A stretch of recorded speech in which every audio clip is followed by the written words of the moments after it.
நாட்டின் எல்லை நுழைவாயில்களில் சோதனை நடவடிக்கைகளுக்கு எல்லை பாதுகாப்பு கட்டுப்பாடு இலாகா AKPS அதிகாரப்பூர்வமாக பொறுப்பேற்கிறது. எல்லை பாதுகாப்பு அமலாக்க கட்டுப்பாடுகளை வலுப்படுத்தும் அரசாங்கத்தின் செயல்பாடுகளில் இதுவும் ஓர் அங்கம் என்று மலேசிய சுங்கத்துறையின் தலைமை இயக்குனர் டத்தோ அனீஸ் ரிசானா தெரிவித்தார். அமலாக்கத்தின் முதன்கட்ட செயல்பாடுகள் கடந்த ஜனவரி மாதம் கிளாந்தான் ரந்தவ் பஞ்சாங்கில் தொடங்கப்பட்டது. அதில் 8 அதிகாரிகள் AKPS-ற்கு பணி மாற்றப்பட்டுள்ளனர். அதனைத் தொடர்ந்து 2ஆம் கட்ட செயல்பாடுகள் நாளை தொடங்கி செயல்படுத்தப்படும். அதில் 1045 அதிகாரிகள் பணி மாற்றம் செய்யப்படுவர். குறிப்பாக இந்த செயல்பாட்டில் 21 கூடுதல் எல்லை நுழைவாயில்கள் உட்படுத்தப்படுகின்றன.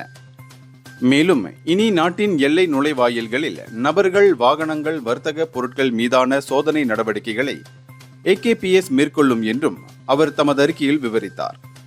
அதே சமயம் தரை, கடல், வான் என அனைத்து எல்லை கதவுகளிலும் சுங்கத்துறை அதிகாரப்பூர்வமற்ற வரி விதிப்பாளராக தொடர்ந்து செயல்படும் என்றும் அவர் தெரிவித்தார். இந்தியர்களின் இதய குரல் மக்களோசை.